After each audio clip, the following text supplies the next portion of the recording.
Impressively situated in the magnificent Bay of San Francisco, within the shadow of the longest and most costly bridge in the world, lies a comparatively tiny island wrought entirely by the hand of man, Treasure Island, upon which has been assembled one of the greatest collections of arts and crafts ever displayed for the pleasure and edification of mankind.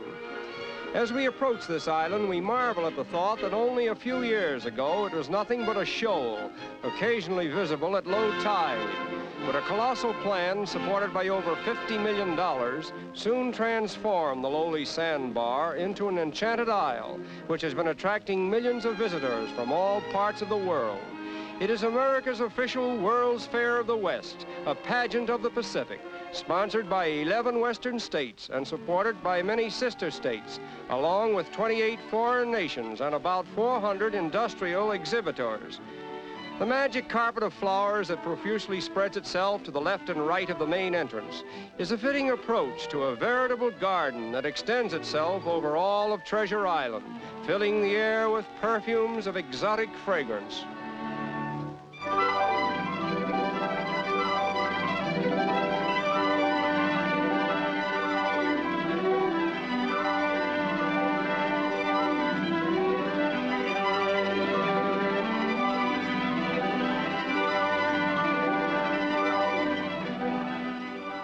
The Tower of the Sun, topped by a golden phoenix and a picturesque belfry in which a sweet-toned carillon plays, is a fitting tribute to that great orb of day, the sun god, who has always been partial to sunny California.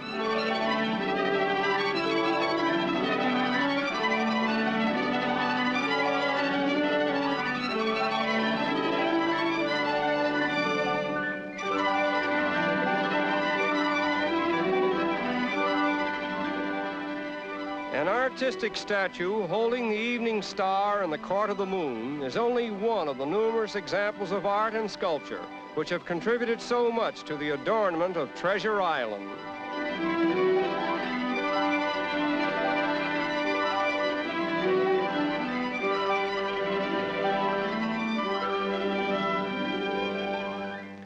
The Court of the Seven Seas features nautical history on the Pacific Ocean, with its sculptured array of galleons and waving banners leading to the impressive Court of Pacifica, where the great goddess of the Pacific presides in all her regal splendor. The Temple of the East adds an exotic note to the variegated array of architecture which characterizes the exposition. The golden bas-relief on the walls of this temple depicts the dance of life.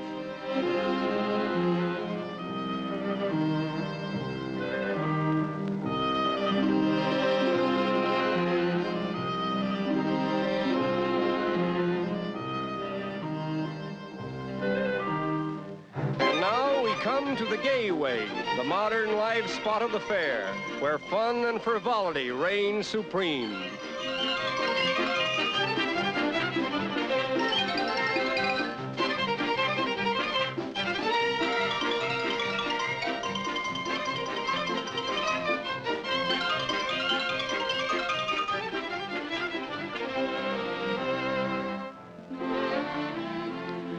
Among the miscellaneous attractions that flank the Gayway is an interesting little outdoor art gallery where talented young artists will sketch your picture while you wait, without cost, depending largely upon the generosity of your tips for their compensation.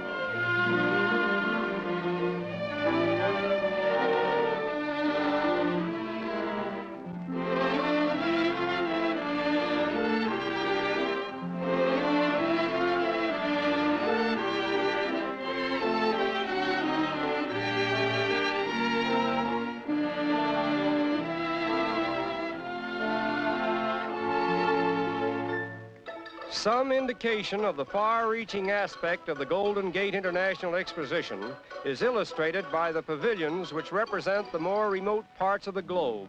That of the state of Johor, for example, a replica of a native Malay house. And the Australian Pavilion, wherein may be seen strange rarities of animal and bird life, as well as many other objects of interest from down under.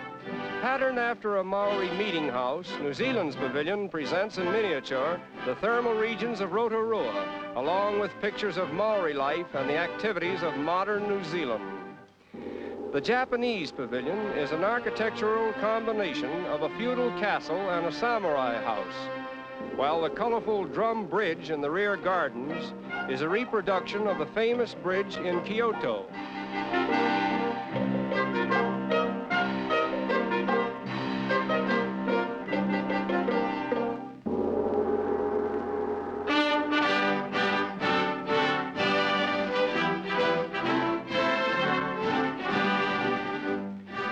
The French pavilion is dedicated to the fine arts, fashion, and tourism of France. The history of California's French colony and its contribution to American life is also depicted.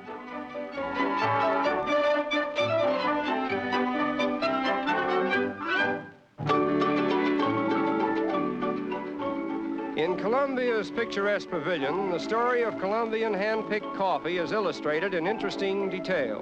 And in the festive court of Hispania, we are entertained by the gay music of the Central and South American countries.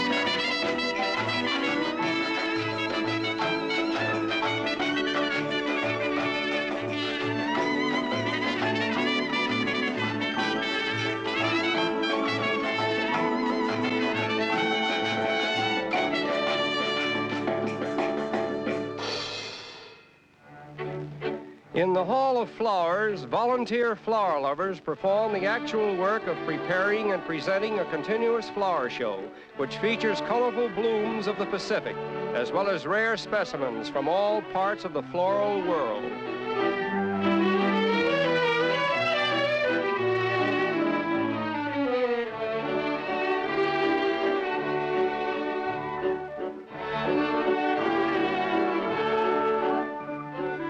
One of the oddities in the Hall of Flowers is a plant that eats hamburger steak in the absence of insects upon which it would ordinarily feed.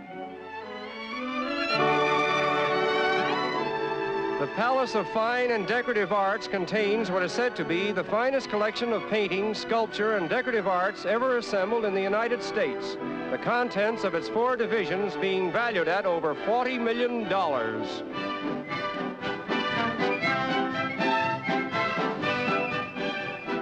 In the Hall of the Western States, each section of the West displays its characteristic features and tells the historic role it played in the settlement and development of the United States. Mirrored in the Lake of Nations is the impressive California building, where California's proverbial hospitality extends greetings to the guests of Treasure Island with songs of strolling troubadours and the music of popular bands. Unfortunately, our limited time prevents us from doing justice to all of the treasures that exist on Treasure Island. But before taking our leave, we must congratulate those who were responsible for building and maintaining this international exposition at a time when most of the world is involved in the destructive thoughts of impending warfare. For here at least, many of the world's foremost nations have flown their respective flags side by side, finding peace in the more constructive attributes of mankind. And it is with this thought that we most reluctantly say, farewell to Treasure Island and the Golden Gate International Exposition on San Francisco Bay.